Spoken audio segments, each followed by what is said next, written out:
যখন কোনো একটা রাজনৈতিক প্রক্রিয়া পুরোপুরি দম বন্ধ হয়ে থাকবে, কাজ করতে পারবে না, তখন দেখবেন যে তারা যেখানে সুযোগ পাবে সেখানে এই ধরনের আচরণ করবে।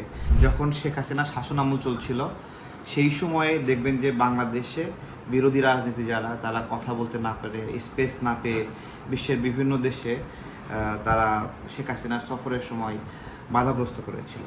তো এইটা বর্তমান সময়েও আওয়ামী লীগ বাংলাদেশে কথা বলতে পারছে না বা তাদের কাজ করার স্পেস নাই, নিষিদ্ধ।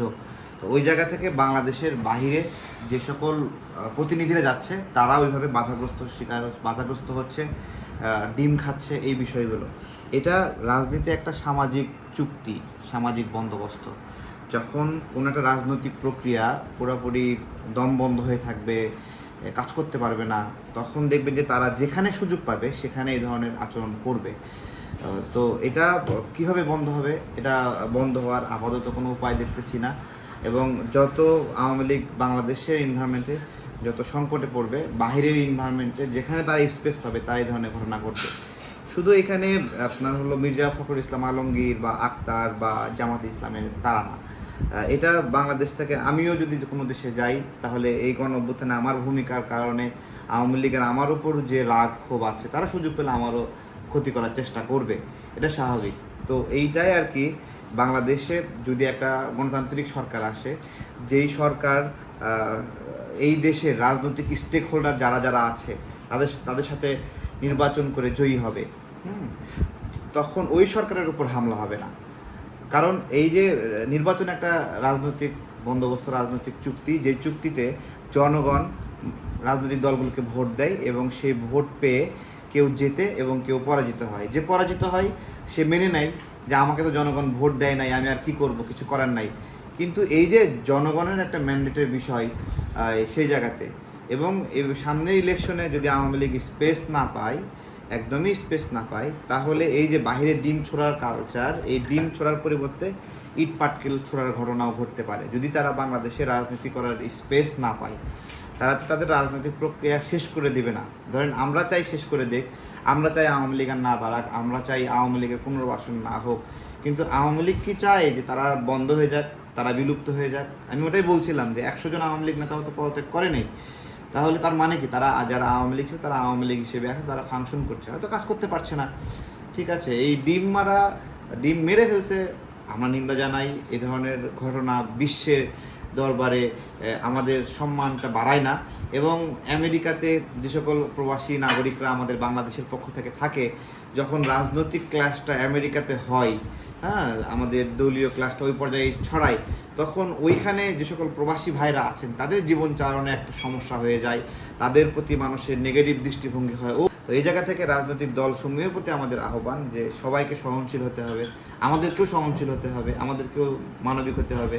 এক যুদ্ধে জিতে আমরা আজীবনের জন্য জয়ী থাকবো না, এটা মনে রাখতে হবে। আমরাও পরাজিত হব, এবং আমরা পরাজিত হব। আর এই সময়ে আওয়ামী লীগ আসার কথা 6 মাস পরে, 6 বছর পরে আওয়ামী লীগ আসার কথা 6 বছর পরে, কিন্তু এখানে এমন এমন কার্যক্রম হয়েছে যে 6 মাস পরে, 1 বছর পরেই আওয়ামী লীগের প্রাসঙ্গিকতা শুরু হয়ে গেছে, আওয়ামী লীগের পক্ষে কথা বলতেছে, আগেই ভালো আছে এই ধরনের ডায়লগ দিচ্ছে। এই সুযোগটা কে করে দিচ্ছে? এই সুযোগটা ডক্টর ইউনূস করে দিচ্ছে, আমরা করে দিচ্ছি, বিএনপি করে দিচ্ছে, জামাত করে দিচ্ছে, এনসিপি করে দিচ্ছে। সবাই যেভাবে আওয়ামী লীগকে তার নিজের দলে নেওয়ার জন্য চেষ্টা করছে, তাহলে আওয়ামী লীগকে নিজের দলে চেষ্টা করা মানে কি? মানে এই লোকগুলো মোটেও খারাপ না। তাহলে এই লোকগুলো যদি খারাপই না হয়, তাহলে তারা নিজের দল নির্বাচন করলে সমস্যা কি? নিজের দলে রাজনীতি করলে সমস্যা কি? বরঞ্চ আওয়ামী লীগের যেই লোকগুলো যখন এনসিপিতে যায়, ধরেন আওয়ামী লীগের একজন সন্ত্রাসী অথবা আওয়ামী লীগের একজন স্বার্থবাজ লোক অথবা পোল্টিবাজ লোক এনসিপিতে গেছে, ও কিন্তু আওয়ামী লীগ থাকা অবস্থায় আওয়ামী লীগের শক্তি ব্যয় করে ও কিন্তু আওয়ামী লীগের হয়ে মানুষকে নিপীড়ন করছে। যখন ও এনসিপিতে যাচ্ছে তখন সে কিন্তু এনসিপির হয়ে ওই একই কাজটাই করবে, ওই নিপীড়নটাই করবে। অর্থাৎ এই লোকের রাজনৈতিক মানে হলো দুর্বৃত্তায়ন কিন্তু বন্ধ হইল না। কিন্তু ও যদি আওয়ামী লীগ নামের দলটাতে থাকতো, তাহলে আওয়ামী লীগ হিসেবে সে কোণঠাসা হয়ে থাকতো। তার মানে যারা নিপীড়ক, ধান্দাবাজ, পোল্টিবাজ, তারা কিন্তু আগেও ভালো ছিল, এখনও ভালো আছে। তারা এখন বিএনপিতে যাচ্ছে, জামাত তাদেরকে লুফে নিচ্ছে, তারপরে এনসিপি তাদেরকে লুফে নিচ্ছে, ফলে তাদের কদর কমে নাই। কিন্তু সত্যিকার অর্থে যারা আওয়ামী লীগ হিসেবেই রয়ে গেছে তারা কিন্তু কোণঠাসা আছে। আমরা ওইটাই বলতেছি যে এই লোকগুলো, এই দুর্বৃত্তগুলো যেন দল পরিবর্তনের সুযোগ না পায়, বরঞ্চ যারা আওয়ামী লীগ করে তারা আওয়ামী লীগ হিসেবে থাকাটাই বাংলাদেশের জন্য নিরাপদ। এবং যারা ভাবছে এটা থাকবে না, আওয়ামী লীগ বিলুপ্ত হয়ে যাবে, তারা হলো গাধা, গাধ হয়ে থাকে গাধা। এটা কখনোই হবে না। হ্যাঁ, আওয়ামী লীগের অপরাধ তো জামাত ইসলামের অপরাধের চেয়ে বেশি না নাকি? যদি ক্যাটাগরি করেন যে গণহত্যায় অভিযুক্ত কোনো দল নির্বাচন করতে পারবে না, আইন করেন গণহত্যায় অভিযুক্ত দল নির্বাচন করতে পারবে না, তাহলে কি শুধু আওয়ামী লীগের নাম বাদ যাবে নাকি জামাতের নামও বাদ যাবে? জামাত তো স্লোগান দেয় না গণহত্যায় অভিযুক্ত কেউ নির্বাচন করতে পারবে না, তাহলে দেয় না কেন? কারণ তারাও ওই একই অভিযোগে অভিযুক্ত। 1971 সালে আমাদের এই দেশে পাকিস্তানি সেনাবাহিনী আসছে, ওরা আমাদের ঘর বাড়ি চিনল কীভাবে?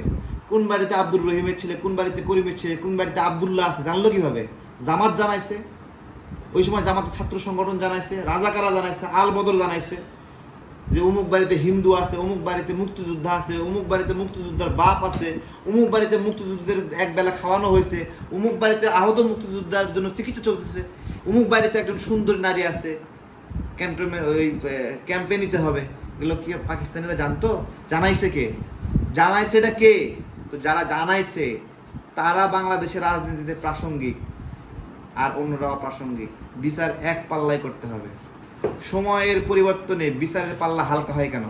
সময়ের পরিবর্তনে অপরাধ লঘু হয়ে যায় কিভাবে? বিজয়ী হলেই অপরাধ মাপ নাকি? বিজয়ী হলেই সে আর রাজাকার না নাকি?